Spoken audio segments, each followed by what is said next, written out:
Jangan lupa subscribe YouTube channel Metro TV News dan jangan lupa nyalakan notifikasinya. Dan pemirsa, untuk menjamin ketahanan pangan nasional, pemerintah saat ini tengah melakukan pembangunan kawasan food estate di Kalimantan Tengah dan Sumatera Utara yang dicanangkan sebagai lumbung pangan nasional dan diharapkan dapat menjadi modal percontohan pertanian nasional. Rekan Sosa Hutapea akan memaparkan ulasan selengkapnya untuk Anda. Kita langsung bergabung bersama Sosa. Silakan Sosa. Pemirsa, dalam pidato kenegaraan Presiden Joko Widodo di sidang tahunan MPR-DPR di Kompleks Parlemen tanggal 14 Agustus lalu, Presiden Joko Widodo menyinggung soal pentingnya ketahanan pangan nasional, terkhusus di tengah masa pandemi dan tentunya ini akan bermanfaat untuk jangka panjang. Presiden berpendapat ketahanan pangan memerlukan jaminan kelancaran rantai pasokan makanan dari hulu hingga ke hilir produksi. Salah satu cara untuk mewujudkannya ialah melakukan pembangunan food estate dengan dilakukan di sejumlah daerah di luar Pulau Jawa. Kita lihat di slide pertama kutipan Presiden saat di sidang tahunan kenegaraan. Presiden mengatakan bahwa saat ini pemerintah tengah mengembangkan atau tengah mengerjakan food estate atau lumbung pangan untuk memperkuat cadangan pangan nasional. Dan untuk food estate atau lumbung pangan ini akan menggunakan cara-cara yang lebih memanfaatkan teknologi dan juga infrastruktur yang lebih modern, bukan lagi menggunakan cara-cara yang manual. Lalu sebenarnya apa sih sebenarnya pengertian dari food estate atau lumbung pangan tersebut? Kita lihat di slide berikutnya.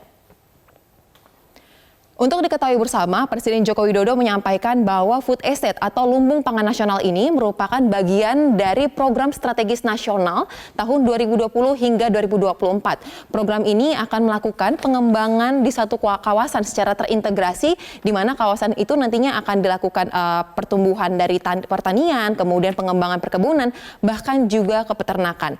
Proyek ini dikerjakan oleh lintas kementerian, di mana yang menjadi leading sektornya adalah Kementerian Pertahanan.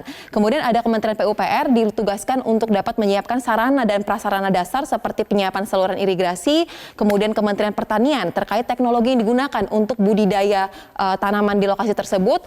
Kementerian LHK ini ditugaskan untuk memastikan bahwa pemanfaatan lahan di tempat food estate ataupun lumbung pangan ini yang akan dibangun ini telah sesuai dengan kajian, karena lahan yang digunakan ini merupakan lahan bekas pengembangan atau proyek lahan gambut.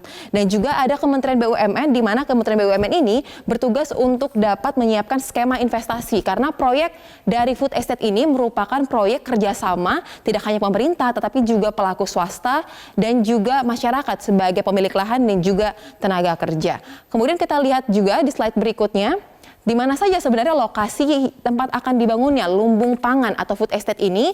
Untuk proyek pertama, Presiden Joko Widodo mengatakan ada 2 provinsi yang dipilih. Yang pertama ialah Sumatera Utara, tepatnya di Kabupaten Humbang Hasundutan.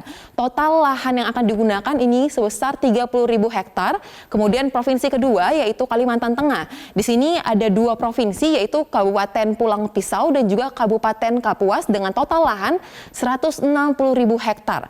Lahan yang berada di 2 provinsi atau 3 kabupaten ini nantinya akan ditanami komoditas pangan seperti padi, jagung, cabai, singkong, kelapa, bawang merah, jeruk, dan banyak lagi lainnya.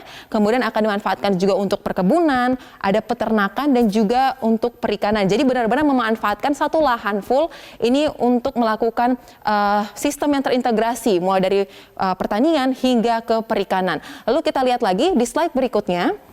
Untuk teknis pelaksanaan, sebenarnya program ini sudah mulai dikerjakan, dan Presiden Joko Widodo pun pada pekan ini sudah mengunjungi langsung untuk melihat sejauh apa perkembangannya di Kalimantan Tengah. Kita lihat yang pertama di tahun 2020 atau pada tahun ini untuk Kabupaten Humbang Hasundutan ini sudah dilakukan pengerjaan proyek di lokasi tersebut, di mana yang tengah dikerjakan ialah sebesar 1.000 hektar.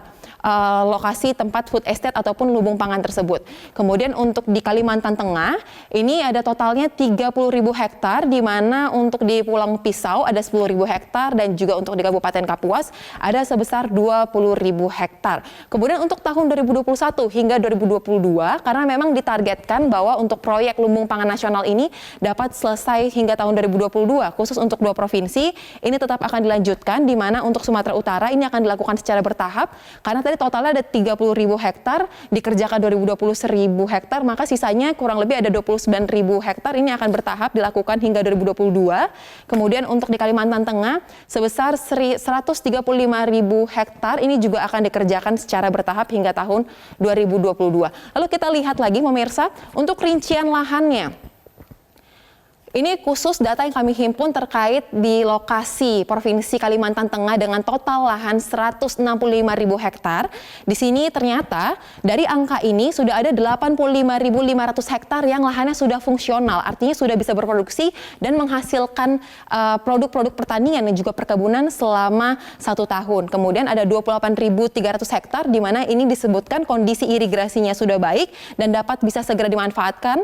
Kemudian ada 57.200 hektar yang masih memerlukan rehabilitasi dan jaringan irigasi masih harus perlu pengerjaan lagi, di mana irigasi ini merupakan kewenangan dari Kementerian PUPR.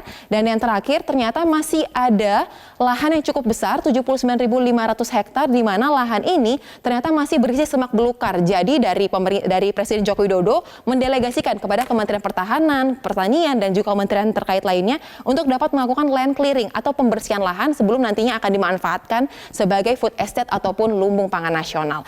Kemudian di slide terakhir kita lihat pemirsa apa sebenarnya manfaat yang didapatkan jika nantinya program food estate ataupun lumbung pangan nasional ini dapat berjalan dengan baik.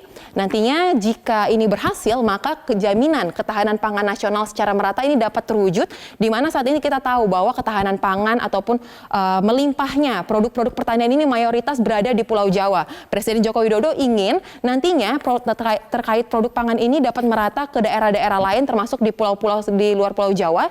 Oleh karena itu dipilihlah Kalimantan dan juga Sumatera sebagai lokasi awal untuk pembangunan lumbung pangan nasional. Kemudian harga pangan sudah dipastikan akan murah pemirsa karena memang jumlah produksinya ini akan semakin banyak karena areal yang digunakan juga besar dan juga akan melibatkan banyak petani mulai dari skala yang kecil hingga skala yang besar. Kemudian tentunya dengan keberadaan food estate ini akan menciptakan lapangan kerja di desa. Semakin banyak penyerapan tenaga kerja di desa, kemudian peningkatan kesejahteraan petani otomatis juga akan semakin meningkat karena produk yang dihasilkan ini akan didistribusikan dengan baik, kemudian dapat memaksimalkan sumber daya alam dengan menggunakan infrastruktur dan teknologi budidaya sesuai hasil kajian. Karena memang pemanfaatan lahan yang digunakan ini harus disesuaikan dengan bagaimana kondisi di kawasan tersebut, jadi diperlukan kajian yang tepat agar hasilnya pun dapat maksimal. Dan yang terakhir, jika ternyata hasil produksi kita ini memiliki lebih atau sisa, kita dapat juga berpotensi untuk melakukan ekspor pangan global untuk mendukung ketahanan pangan secara global, tidak hanya mewujudkan ketahanan pangan di nasional. Demikianlah Yohana dan juga pemirsa pemaparan terkait mega proyek lumbung pangan nasional yang tengah dikerjakan oleh pemerintah dan di mana ini ditargetkan segera menunjukkan hasil.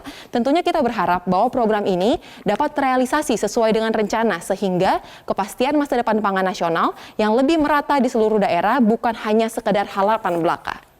Demikian Yohana. Baik, terima kasih Sasa untuk ulasannya pada siang hari ini.